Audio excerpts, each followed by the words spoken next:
Hello second graders, it's Miss Nestrick, and I want us to finish up this mosaic project that we're doing. So this is our final project about Antoni Gaudi. So Gaudi was the Spanish architect and painter and sculptor who created all of those mosaics that we looked at in Barcelona. And so our final project, we have created 9 mosaic pieces.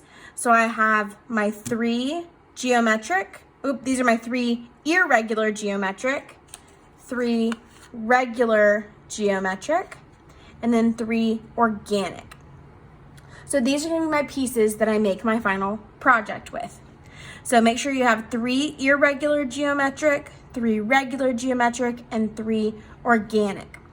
The irregular geometric are what I say look kind of like broken glass. Imagine if you broke a vase or a plate, what those pieces might look like. Your regular geometric shapes are the shapes you've learned about since preschool. And the organic shapes are the paint splats or drips or puddles that you might find in nature. They're a lot more curvy. So Antoni Gaudi, some of the most famous words aren't coming to me, mosaics that he created were honestly just broken ceramics and glass that he put together. So they didn't really have any connection to each other, but he decided that he could make something beautiful from those broken pieces. And so that's what we're going to do today. We're just going to take those pieces that don't seem like they go together and make something else.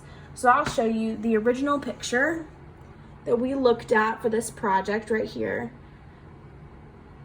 We also had some awesome pictures sent in by one of our friends, by Julian's mom and dad, when they went to Barcelona, and we looked at those in class as well.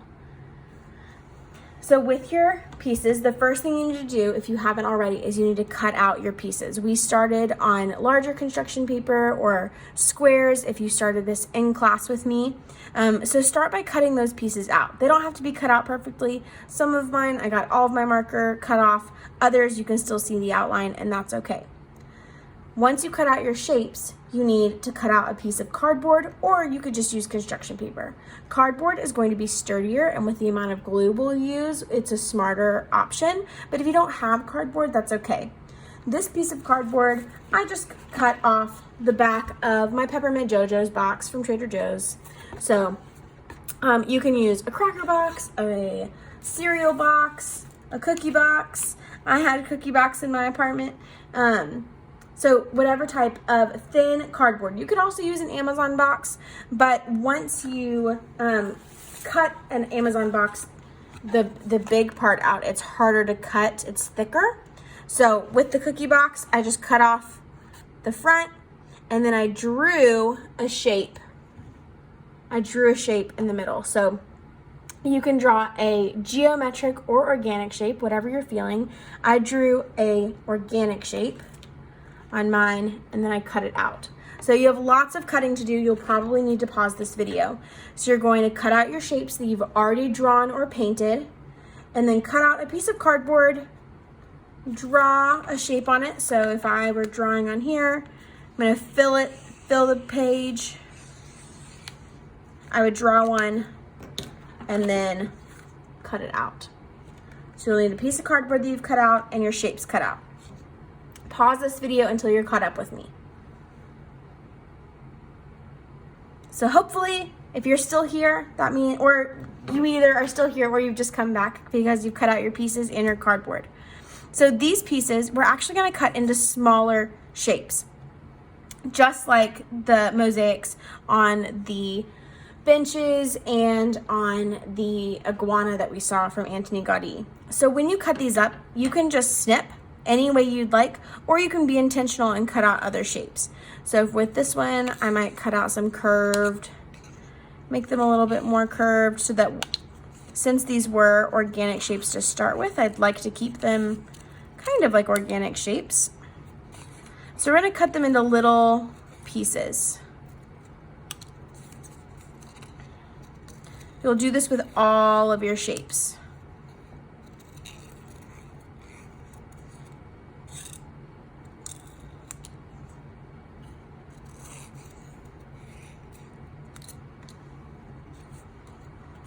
You can cut them in organic, you can cut them geometrically, you can just kind of snip away randomly. I might do this with my flower one since it's something that looks real.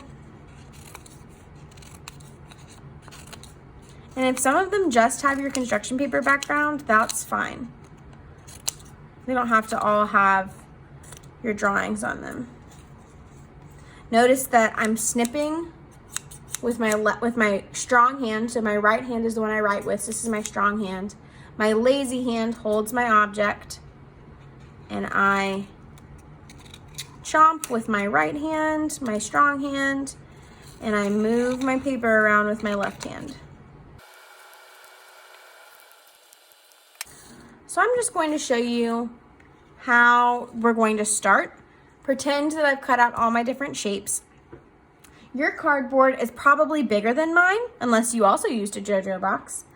But if you have a bigger piece of cardboard, you'll want to use all of your shapes pieces to cover the whole thing. So the idea is that I'll take these pieces and just kind of fit them together in fun ways. They're probably going to fit together differently than when I first cut them. But I'm just going to find a design that I like using the shapes that I've cut.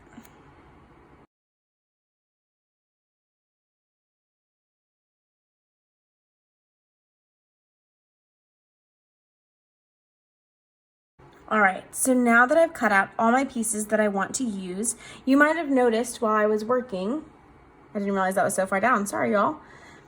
You might have noticed while I was working that towards the end, I was having trouble fitting my pieces together in a way that I thought worked well together. So I used some of my extra pieces and some of my bigger pieces that I'd already cut to cut the exact shape that I needed. So right here, I needed something with curves. Right here, I wanted a sharp point. Needed a curve right here that was kind of skinny. This one looked like a rectangular shape, so I cut it out. So you might start by using the shapes that you have, but you might need to change the shape of them, cut them smaller, or adjust them just a little bit for them to work the way that you want them to in the end. So once you have it laid out exactly how you want to, all you've got to do is glue. So when we glue, you might have a glue bottle at home, you might have a glue stick, either is fine. So when you glue, we open our glue bottles so that our eyes aren't showing if you've done this at home. And then remember, you might need to take off the dried glue off the top. Remember that our glue rule is dot, dot, not a lot. We use glue raindrops, not puddles. So I'll take my piece, flip it over, and put little drops of glue around the edge. Flip it over.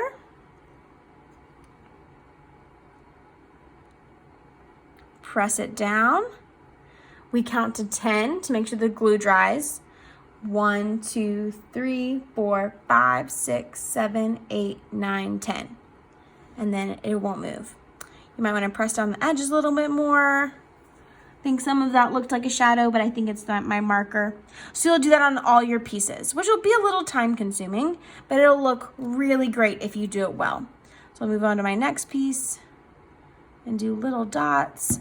If a little glue comes out the edges, that is okay. None of us are perfect gluers.